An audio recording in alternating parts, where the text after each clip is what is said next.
अस्सलाम वालेकुम dear student. आज हमने 11th क्लास की जो केमिस्ट्री है इसका chapter number 1 periodic table and periodic properties का जो टॉपिक है इलेक्ट्रॉन अफिनिटी, आज हमने इसको डिस्कस करना है।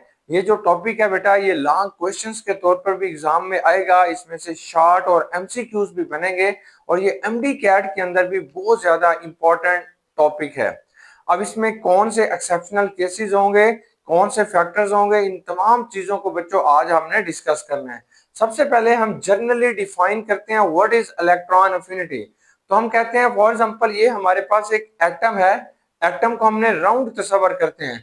अगर इसके अंदर ये वाला इलेक्ट्रॉन ऐड करते हैं, जब ये इलेक्ट्रॉन ऐड होगा तो इसके नतीजे में ये एनर्जी रिलीज करेगा। बाज केसेस के अंदर ये एनर्जी अब्सॉर्ब भी करता है, उससे आगे चल के हम डिस्कस करते हैं। तो ये एनर्जी रिलीज होगी, that process known as a electron affinity. So amount of energy released when an electron is added in a isolated gaseous atom is called electron affinity. अब इलेक्ट्रॉन अफिनिटी के लिए conditions क्या हैं, कैसा atom होना चाहिए? तो बेटा सबसे पहली बात यह है कि वो वाला जो एटम होगा वो आइसोलेटेड होना चाहिए, यानी किसी के साथ बाउंड नहीं होना चाहिए, बिल्कुल अकेला होना चाहिए।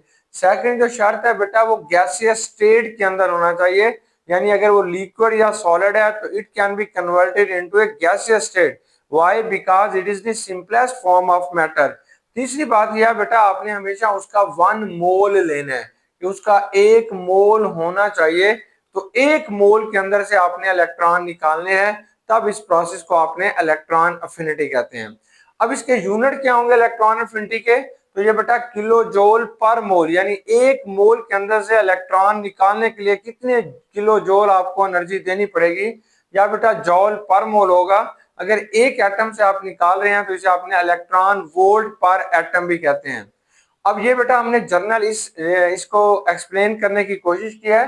फॉर एग्जांपल ए एक एटम है, इसके अंदर जब एक इलेक्ट्रॉन ऐड होता है तो इसके ऊपर बेटा नेगेटिव चार्ज आ जाएगा, तो इसे हम कहते हैं फॉर्मेशन ऑफ एनाइन। ये फॉर्मेशन ऑफ एनाइन बनते हैं इलेक्ट्रॉन अफिनिटी में, हमेशा बेटा एनाइन बनेंगे तो ये एनर्जी रिलीज करेगा। Due to this reason it is also known as a thermodynamical properties. ये एमसीक्यूज आएगा कि इलेक्ट्रॉन अफिनिटी कैसी प्रॉपर्टीज है।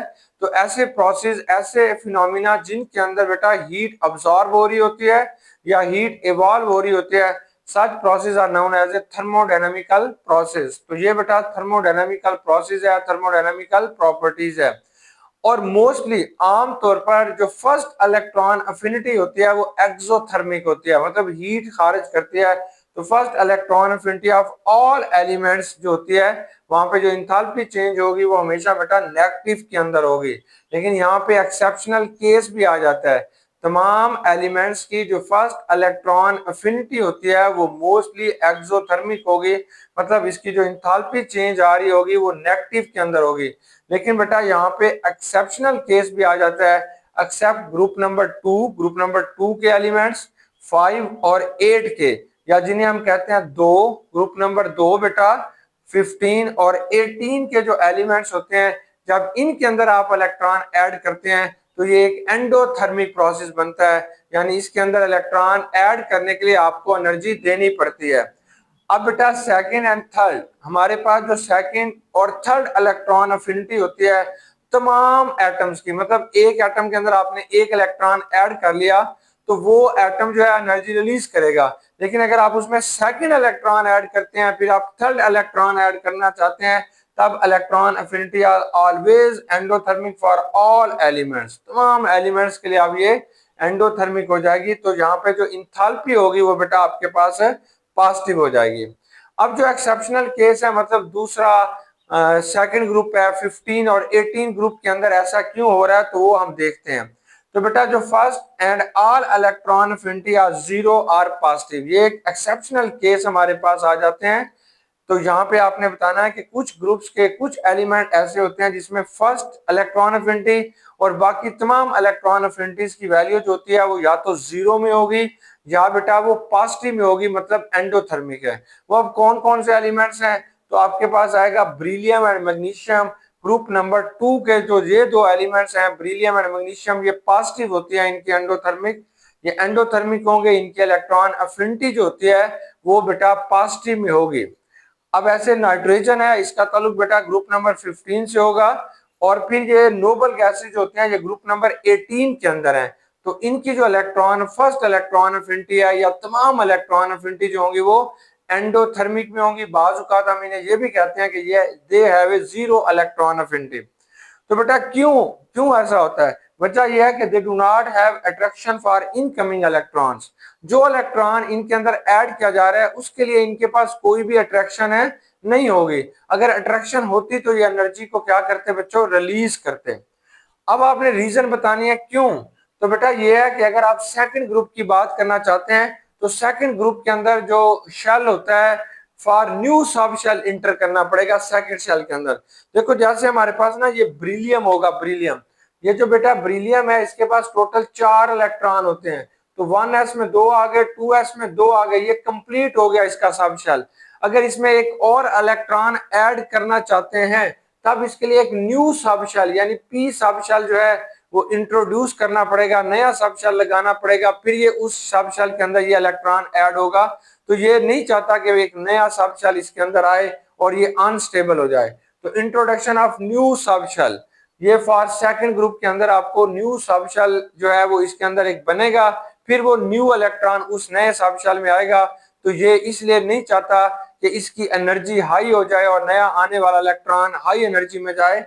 तो इसलिए बेटा ये स्टेबल इलेक्ट्रॉनिक कॉन्फ़िगरेशन है, तो ये अनस्टेबल नहीं होना चाहता, न्यू सब शेल को एंटर नहीं होने देता, इसलिए इसकी इलेक्ट्रॉन अफिनिटी की वैल्यू जो होती है वो कम होगी।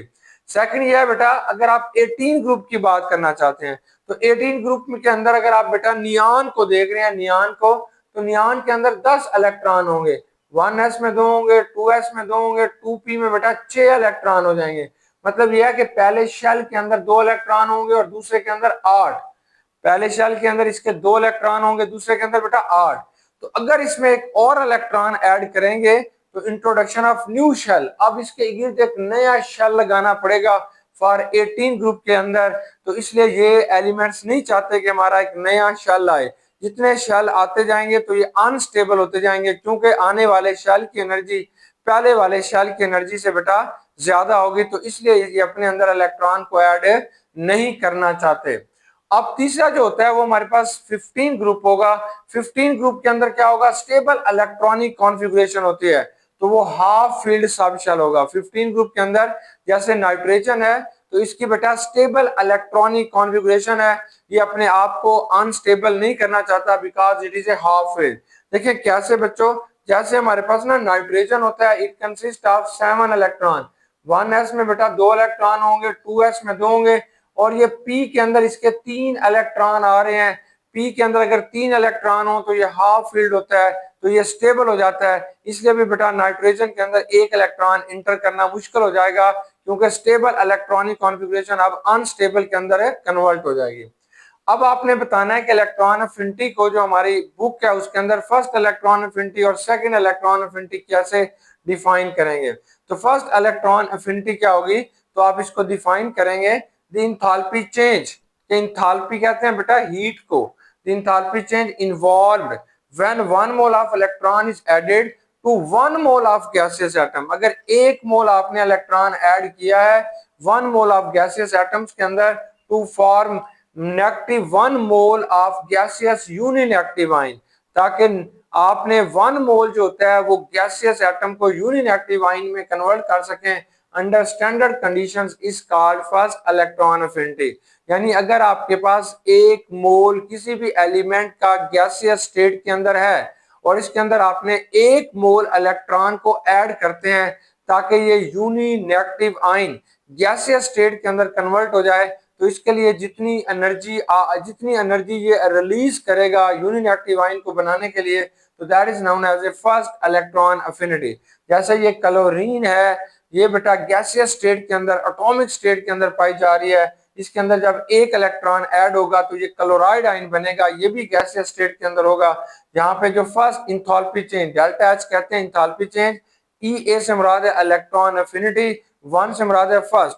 तो यहाँ पे जो एनर्जी रिलीज होगी वो बेटा 348.8 किलोजूल पर मोल एनर्जी जो होती है वो रिलीज होगी। Approximately that is equal to 349 kilo joule per mole के बराबर होगी। अब आप इसको दूसरी इसकी डेफिनेशन करते हैं कि अगर आपके पास 1 मोल क्लोरीन के एटम्स हों, 1 मोल के अंदर कितने एटम्स होते हैं? 6 23 एटम्स अगर आपके पास क्लोरीन के हैं तो इनको नेगेटिव गैसियस स्टेट में, नेगेटिव आयन गैसियस स्टेट के अंदर कन्वर्ट करने के लिए जितनी एनर्जी दरकार होगी, that is also known as a first electron affinity. यानी energy release when 6.02 10 raised power 23 atoms of chlorine in gaseous state are converted into chloride ion gaseous state is called first electron affinity। तो बेटा first electron affinity जो होती है वो mostly elements की जो होगी वो एक्सोथर्मिक होती है, यानी एनर्जी रिलीज होती है। जैसे आपने क्लोराइड की फॉर्मेशन देखी तो वो रिलीज होगी। अब आपने सेकंड इलेक्ट्रॉन अफिनिटी की बात करते हैं तो second electron affinity is always endothermic. Second electron affinity जो होती है वो तमाम एलिमेंट्स की बेटा हमेशा एंडोथर्मिक होगी। अब आप इसे डिफाइन करते हैं तो सेकंड इलेक्ट्रॉन अफिनिटी क्या होगी? हमारे पास अमाउंट ऑफ एनर्जी रिक्वायर्ड। अब आप एनर्जी आपको रिक्वायर्ड है, रिलीज नहीं होगी। आपने याद रखना है to add electrons to 1 mole of union active ion. अगर आपके पास एक यूनियन एक्टिव आयन है, already 1 mole gaseous union active ion है और इसके अंदर जब आपने एक और इलेक्ट्रॉन ऐड करते हैं तब आप एनर्जी को अब्सॉर्ब करेंगे to form 1 mole of gaseous bi negative ion is called second electron affinity. तो ये सेकंड इलेक्ट्रॉन अफिनिटी कहेंगे। That process is a always endothermic. अब बेटा हम ऑक्सीजन को कन्वर्ट इनटू ऑक्साइड्स में कन्वर्ट करना चाहते हैं। देखो ये ऑक्सीजन का एक एटम है, जब इसके अंदर एक इलेक्ट्रॉन आप ऐड करते हैं तो ये यूनियन एक्टिव ऑक्साइड आयन बनेगा। तो डेल्टा HeA1, तो इसकी जो इलेक्ट्रॉन अफिनिटी की वैल्यू होगी वो -141 किलो जूल पर मोल है। अब इस यूनियन एक्टिव आयन में आपने एक और इलेक्ट्रॉन ऐड करते हैं। जब एक और इलेक्ट्रॉन ऐड करते हैं तब इस इलेक्ट्रॉन को बेटा यूनियन एक्टिव आयन में ऐड करते हैं ताकि ये बाई नेगेटिव आयन में कन्वर्ट हो जाए।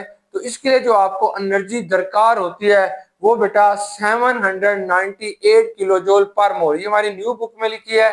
लेकिन बेटा इसकी जो असल वैल्यू होती है वो होती है 844। तो यहाँ पे हमारी बुक में 798 लिखा हुआ है, तो इसकी जो असल वैल्यूज हैं वो आपके पास आएंगी 848 kilo joule energy is required to add second electron. तो हम इसे अपनी बुक के मुताबिक 798 से करते हैं। तो ये यूनियन एक्टिव आयन है, इसके अंदर एक इलेक्ट्रॉन ऐड हो गया तो ये बाई नेगेटिव आयन बन गया। तो ये सेकंड इलेक्ट्रॉन अफिनिटी की जो वैल्यू होगी वो 798 किलो जूल पर मोल है। तो ओवरऑल एनर्जी चेंज कितनी आई? आप देखेंगे कि ओवरऑल एनर्जी चेंज इसमें कितनी आ जाती है। तो इंथाल्पी चेंज कितनी आएगी? फर्स्ट इलेक्ट्रॉन अफिनिटी प्लस बेटा second electron affinity. First electron affinity की वैल्यू 141 है प्लस 798। ओवरऑल जो आपके पास चेंज आ रही है वो बेटा 657 किलो जूल पर मोल होगी। तो ओवरऑल जब आप इसको डाई नेगेटिव आयन बनाएंगे, बाई नेगेटिव आयन बनाएंगे तो आपको 657 किलो जूल पर मोल एनर्जी ऑक्सीजन के अंदर इलेक्ट्रॉन को ऐड करने के लिए बच्चों देनी पड़ेगी। अब हम पढ़ते हैं कि वो कौन से फैक्टर्स हैं बच्चों जो हमारे पास इलेक्ट्रॉन अफिनिटी के ऊपर असर अंदाज होते हैं, वो कौन से अवामिल हैं उनको बच्चों आपने डिस्कस करते हैं। तो हमारे कोर्स के अंदर ये 3 फैक्टर्स हैं जिनको बच्चे आपने डिस्कस करना है। First one is known as a size of an atom, कि एक एटम का साइज कितना होगा। बेटा ये जो साइज ऑफ एन एटम होता है that is inversely proportional to the electron affinity. पहली बात आपने याद रखनी है कि ये इलेक्ट्रॉन अफिनिटी के इनवर्सली प्रोपोर्शनल है। क्या मतलब कि अगर आपके पास बेटा लार्जर साइज ऑफ एटम होगा, लार्जर साइज ऑफ एटम, अगर एक एटम का साइज जितना ज्यादा होगा इसकी लो इलेक्ट्रॉन अफिनिटी होगी, इलेक्ट्रॉन अफिनिटी की वैल्यू इसकी बहुत कम होगी। अगर किसी भी एटम का साइज छोटा होगा तो इसकी बच्चों इलेक्ट्रॉन अफिनिटी की जो वैल्यूज होगी वो ज्यादा होगी। फॉर एग्जांपल अगर आप किसी भी एलिमेंट्स को देखना चाहते हैं तो आप अगर उसको देखेंगे कि वो स्मॉल साइज का है तो उसकी इलेक्ट्रॉन अफिनिटी की वैल्यू जो होती है वो ज्यादा होगी। अगर कोई लार्ज साइज का एलिमेंट है तो उसकी बेटा इलेक्ट्रॉन अफिनिटी की वैल्यू क्या हो जाएगी? वो आपके पास कम हो जाएगी। नेक्स्ट आपके पास आ जाता है न्यूक्लियर चार्ज। ये जो न्यूक्लियर चार्ज होगा वो इलेक्ट्रॉन अफिनिटी के बेटा डायरेक्टली प्रोपोर्शनल है। What is nuclear charge? Nuclear charge होता है force of attraction between electron and nucleus. ये फोर्स ऑफ अट्रैक्शन है, ये कशिश की बच्चों एक हमारे पास ताकत होती है force of attraction between nucleus and electron. Nucleus and electron के इलेक्ट्रॉन और न्यूक्लियस के दरमियान में जो कशिश की ताकत होती है that is called nuclear charge. अगर फोर्स ऑफ अट्रैक्शन ज्यादा होगी फॉर इनकमिंग इलेक्ट्रॉन के लिए तो वहां पे इलेक्ट्रॉन अफिनिटी ज्यादा होगी। अगर न्यूक्लियर चार्ज उस एटम का कम है, मतलब उसके आने वाले इलेक्ट्रॉन के लिए उसकी कशिश कम है, फोर्स अट्रैक्शन कम है, तो उसमें इलेक्ट्रॉन ऐड करना मुश्किल होगा। तो इसलिए ग्रेटर द न्यूक्लियर चार्ज, जितना न्यूक्लियर चार्ज ज्यादा होगा इलेक्ट्रॉन अफिनिटी की वैल्यू बेटा उतनी ज्यादा होगी। अब बेटा आपने बात करनी है electronic configuration of an atom, कि एक एटम की इलेक्ट्रॉनिक कॉन्फ़िगरेशन का और इलेक्ट्रॉन अफिनिटी का क्या आपस में ताल्लुक है। तो यहाँ पे आपने बात करनी है कि अगर किसी में कंप्लीटली फील्ड बेटा ऑर्बिटल होगा, कंप्लीटली फील्ड ऑर्बिटल्स हैं ऑफ ए सब शेल, किसी भी सब शेल के अगर ऑर्बिटल कंप्लीटली फील्ड हैं तो दे आर मोर स्टेबल। फिर इसके बाद बेटा जो आपके पास आएंगे वो partially filled orbital of sub shell हैं। अगर partially filled orbital of sub shell हैं तो दे आर आल्सो स्टेबल, लेकिन ज्यादा कंप्लीटली फील्ड होंगे। लास्ट में बेटा सॉरी पार्शली फील्ड नहीं, सॉरी बेटा हाफ फील्ड, सॉरी अगर कंप्लीटली फील्ड ऑर्बिटल हैं दे आर मोर स्टेबल। फिर अगर आपके पास हाफ फील्ड है, जिस एलिमेंट के ऑर्बिटल हाफ फील्ड है तो they are also stable than that of partially filled, partially filled के अलावा। देखिए जैसे आपके पास पी जो होता है इसमें 6 इलेक्ट्रॉन होने चाहिए। अगर किसी भी एलिमेंट के सब शेल के अंदर 6 इलेक्ट्रॉन हैं पी सब शेल के अंदर तो that is a more stable. अगर 6 नहीं है तो 3 होने चाहिए। अगर पी सब शेल के अंदर 3 इलेक्ट्रॉन है तो they are half filled, they are also stable. अगर 3 के अलावा है, मतलब 1 है, 2 है, 4 है या 5 इलेक्ट्रॉन उसके अंदर हैं तो इसे आपने पार्शली फील्ड कहते हैं। तो पार्शली फील्ड जो होते हैं वो सबसे लेस स्टेबल होंगे। अब आपने बताना है बेटा कि हमारे पास जैसे एग्जांपल्स आ जाते हैं नोबल गैसेस की। जितनी भी नोबल गैसेस हैं, नोबल गैसेस जब आप इनकी इलेक्ट्रॉनिक कॉन्फ़िगरेशन देखते हैं नोबल गैसेस की तो बेटा इसका जो s ऑर्बिटल होगा वो कंप्लीटली फील्ड है। इसके जो p सब शेल के जितने भी ऑर्बिटल्स होते हैं वो भी बेटा कंप्लीटली फील्ड होते हैं। तो इसलिए बेटा they have a stable electronic configuration, तो इनकी स्टेबल इलेक्ट्रॉनिक कॉन्फ़िगरेशन है। अगर नोबल गैसेस के अंदर आप कोई भी इलेक्ट्रॉन ऐड करेंगे तो आपको एक नया शेल उसके अंदर इंट्रोड्यूस करवाना होगा। इसलिए नोबल गैसेस की जो इलेक्ट्रॉन अफिनिटी की वैल्यू होती है वो एंडोथर्मिक होती है। और ये हमारे पास एक एविडेंसेस भी है कि बाज एलिमेंट के अंदर इलेक्ट्रॉन की फर्स्ट इलेक्ट्रॉन अफिनिटी की जो फर्स्ट वैल्यू है वो एंडोथर्मिक है, और ये नोबल गैसेस से प्रूव हो रहा है। अब सिमिलरली अगर हमारे पास नाइट्रोजन और फास्फोरस है, अगर आप नाइट्रोजन को देखना चाहते हैं तो इसके 1s में 2 इलेक्ट्रॉन है, 2s में बच्चों 2 इलेक्ट्रॉन है।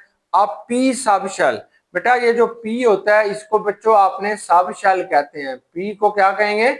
सब शेल। ये जो p सब शेल होता है आगे ये 3 ऑर्बिटल्स पर मुश्तमिल होगा। एक ऑर्बिटल को px कहते हैं, py कहते हैं और तीसरे ऑर्बिटल को बेटा आपने pz ये कहते हैं। अब ये जो नाइट्रोजन है इसके आपके पास 3 जो है p सब शेल के आगे 3 ऑर्बिटल हैं, एक px है, एक बेटा py है और एक आपके पास pz है। तो ये जो p सब शेल यहाँ पे है ये हाफ फील्ड है। इसलिए नाइट्रोजन की जो इलेक्ट्रॉन अफिनिटी की वैल्यू है वो बहुत कम है, -7 के करीब है, -7 किलो जूल पर मोल के करीब है। और इसलिए हम कहते हैं कि ये हाफ फील्ड होने की वजह से मोर स्टेबल हो जाता है।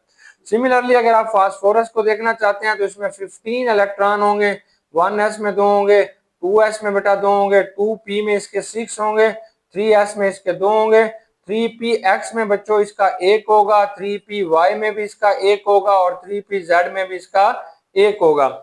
इसकी जो इंथैल्पी चेंज की वैल्यू आपके पास आती है, इलेक्ट्रॉन अफिनिटी की वैल्यू आपके पास आ रही है -71 किलो जूल पर मोल के बराबर है। अब फास्फोरस की इलेक्ट्रॉन अफिनिटी की वैल्यू भी कम है। क्यों कम है?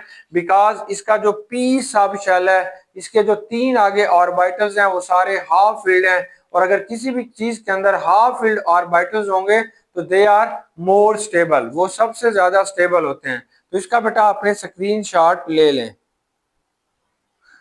बेटा अब हमने इनका जनरल ट्रेंड बताना है, यानी प्रोडक्ट ट्रेंड बताना है इन प्रोडक्ट टेबल के। प्रोडक्ट टेबल के अंदर ग्रुप के अंदर कैसे इलेक्ट्रॉन अफिनिटी वेरिएशन इसकी होती है और कैसे बेटा पीरियड के अंदर इसकी जो है वेरिएशंस होगी। हमारे पास ये जो पीरियोडिक टेबल होता है इसको बेटा आपने पीरियोडिक टेबल कहते हैं। यहाँ पे एलिमेंट को आपने दो तरीकों के साथ अरेंज किया हुआ है। जो वर्टिकल कॉलम्स होते हैं, वर्टिकल कॉलम्स के अंदर जो आप एलिमेंट्स को अरेंज कर रहे होते हैं, that is known as a group. तो आप बताते हैं in a group electron affinity decreases down the group. Group के अंदर बेटा इलेक्ट्रॉन अफिनिटी जो होती है वो डिक्रीज हो जाती है। अब ये आपसे क्वेश्चन करता है why decreases electron affinity in a group, तो आप बताते हैं इसलिए number one atomic size increase हो जाएगा। पहली जो बात आएगी बेटा वो एटॉमिक साइज इंक्रीज हो जाएगा। एटॉमिक साइज जो होगा वो बड़ा हो जाएगा। जब एटम का साइज बड़ा हो जाता है तो इलेक्ट्रॉन अफिनिटी की वैल्यू कम हो जाती है।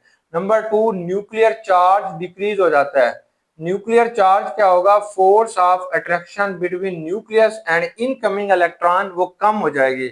नंबर थ्री बेटा शील्डिंग इफेक्ट या स्क्रीनिंग इफेक्ट भी इंक्रीज हो जाएगा। जब शील्डिंग इफेक्ट जो होगा वो आपके पास शील्डिंग इफेक्ट जो होगा वो जब डिक्रीज हो जाएगा तो इसलिए इनकमिंग इलेक्ट्रॉन को ऐड होने के लिए कोई भी फोर्स ऑफ अट्रैक्शन नहीं होती। इसलिए बेटा हम कहते हैं डाउन द ग्रुप जो होती है वो इलेक्ट्रॉन अफिनिटी डिक्रीज हो रही है। देखिए जैसे ये हमारे पास ग्रुप नंबर 17 है। ग्रुप नंबर 17 के अंदर थोड़ा सा एबनॉर्मल ट्रेंड पाया जा रहा है। एबनॉर्मल ट्रेंड क्या है कि ये जो फ्लोरीन है इसकी इलेक्ट्रॉन अफिनिटी ज्यादा होनी चाहिए, लेकिन इसकी इलेक्ट्रॉन अफिनिटी क्या होती है बेटा वो कम है। किससे कम है, क्लोरीन से। ये शॉर्ट क्वेश्चन आएगा why fluorine has a less electron affinity than chlorine. पहले हम इसे कर लेते हैं। तो आप कहेंगे कि ये जो फ्लोरीन होता है बेटा इसका एक स्मॉल साइज होता है, because fluorine has A small size. ये जो फ्लोरीन होगा इसकी बेटा हमारे पास स्मॉल साइज होता है, इसका छोटा साइज होता है। इसलिए बेटा इसके इर्द गिर्द एक थिक इलेक्ट्रॉनिक क्लाउड होगा। इसके इर्द गिर्द एक थिक इलेक्ट्रॉनिक क्लाउड होगा। तो ये जो इलेक्ट्रॉनिक क्लाउड है ये किसी भी इलेक्ट्रॉन को अपने अंदर ऐड नहीं होने देता। Due to this reason fluorine has a less electron affinity. अब क्लोरीन की इसलिए ज्यादा होती है क्योंकि इसका साइज थोड़ा बड़ा होता है एज कंपेयर टू फ्लोरीन, और इसमें इलेक्ट्रॉनिक क्लाउड ज्यादा थिक भी नहीं होता, इसलिए इलेक्ट्रॉन आसानी के साथ ऐड हो जाएगा। अब टॉप से बॉटम की तरफ जाते हुए इलेक्ट्रॉन अफिनिटी की वैल्यू कम होगी, लेकिन यहाँ पे एक्सेप्शनल केस है।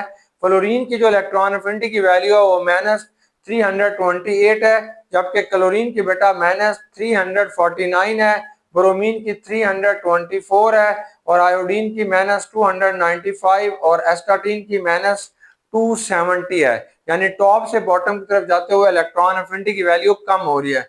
सिमिलरली अगर फर्स्ट ग्रुप को देखें, ये 17 ग्रुप था, लिथियम की -60 है, सोडियम की -53 है किलोजोल पर मोल, पोटाशियम की बेटा -48 है, रुबिडियम की -47 और सीजियम की जो होगी वो -46 है। यानी टॉप से बॉटम की तरफ जाते हुए इलेक्ट्रॉन अफिनिटी की वैल्यू जो होगी वो कम हो जाएगी। अब ग्रुप नंबर 17 का जो आपके पास ऑर्डर आ जाता है किस तरीके से इसकी इलेक्ट्रॉन अफिनिटी को अरेंज किया गया वो हम लिख लेते हैं। तो बेटा सबसे ज्यादा इलेक्ट्रॉन अफिनिटी जो होगी वो क्लोरीन की होगी, फिर इसके बाद ये फ्लोरीन की होगी। याद रखना ये एमसीक्यूज आएगा, क्लोरीन फ्लोरीन आएगा, फिर बेटा ब्रोमीन आएगा, फिर आपके पास आयोडीन आएगा, फिर एस्टाटीन आएगा। तो ये ग्रुप के अंदर इसकी वेरिएशंस हैं।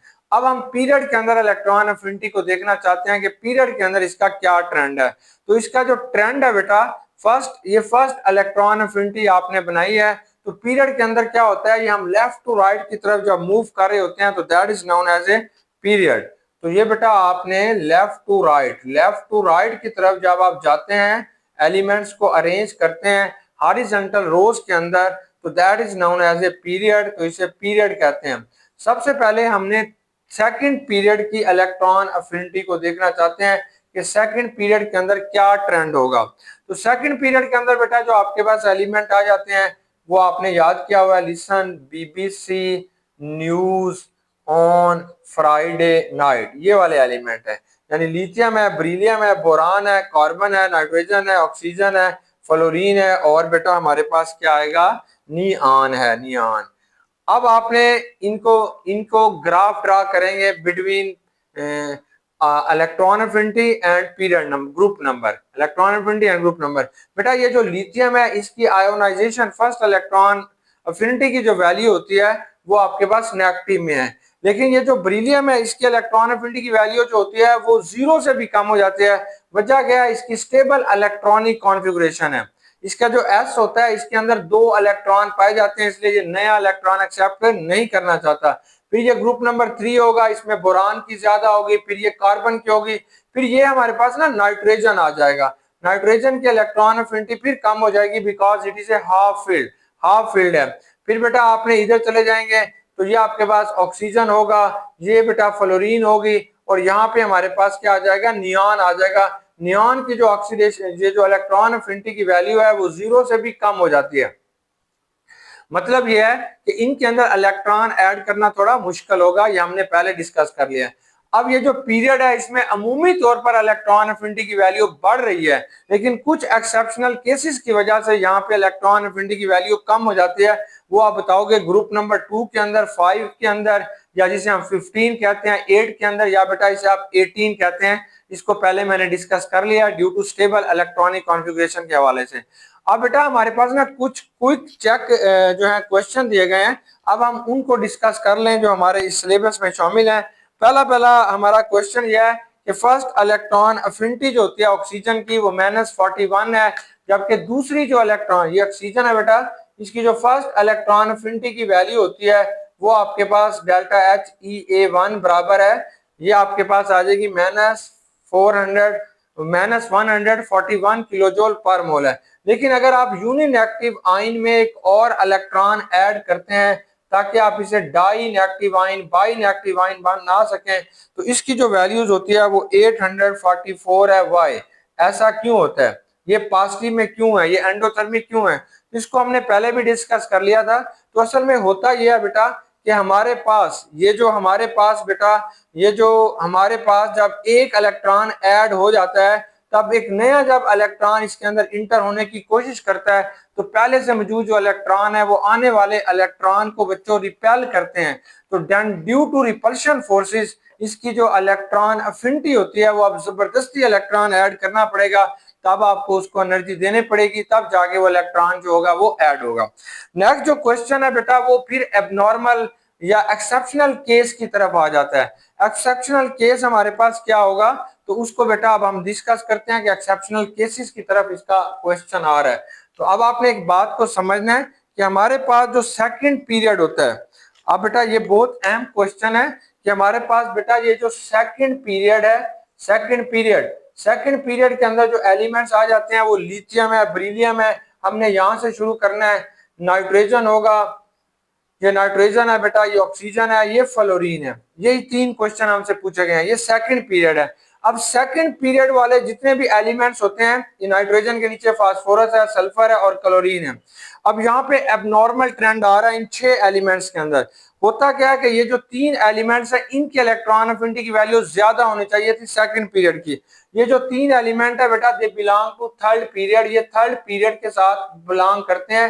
लेकिन ऊपर वाले जो 3 होंगे ये सेकंड पीरियड के साथ बिलोंग करते हैं, ये बेटा थर्ड के साथ। अब इन तीनों की इलेक्ट्रॉन एफिनिटी की वैल्यू कम है, इन तीनों के इलेक्ट्रॉन एफिनिटी की वैल्यू ज्यादा है। वाई? तो इसकी रीजन ये है बेटा, ये जो 3 है, सिर्फ ये 3 सेकंड पीरियड वाले, इनका स्मॉल साइज होता है, यानी इसका छोटा साइज होगा। और दूसरी बात, इनके इर्द गिर्द थिक इलेक्ट्रॉनिक क्लाउड होता है। थिक इलेक्ट्रॉनिक क्लाउड यानी इलेक्ट्रॉन का एक थिक इलेक्ट्रॉनिक क्लाउड होगा, कोई भी इलेक्ट्रॉन आसानी के साथ ऐड नहीं हो सकता, इसलिए इनकी जो इलेक्ट्रॉन एफिनिटी की वैल्यू है वो कम है। जबकि ये वाले जो होंगे इनका लार्ज साइज होगा, बड़ा साइज होने की वजह से इनके अंदर इलेक्ट्रॉन आसानी के साथ ऐड हो सकते हैं। इसी तरीके से चौथा और उनका साइज बहुत ज्यादा हो जाएगा, वहां पे इलेक्ट्रॉन ऐड होना इंतहाई मुश्किल हो जाएगा। तो आपने यही कहना है, पहला हमारा क्वेश्चन यह है कि नाइट्रोजन के इलेक्ट्रॉन एफिनिटी की वैल्यू कम है जबकि फास्फोरस की ज्यादा है, तो आप कहेंगे ये स्मॉल साइज है, थिक इलेक्ट्रॉनिक क्लाउड। दूसरा क्वेश्चन यह है कि फ्लोरीन के इलेक्ट्रॉन एफिनिटी कम है, क्लोरीन की ज्यादा है, तो आप बताएंगे कि फ्लोरीन जो होता है ये स्मॉल साइज है, थिक इलेक्ट्रॉनिक क्लाउड है, कोई इलेक्ट्रॉन ऐड नहीं हो सकता।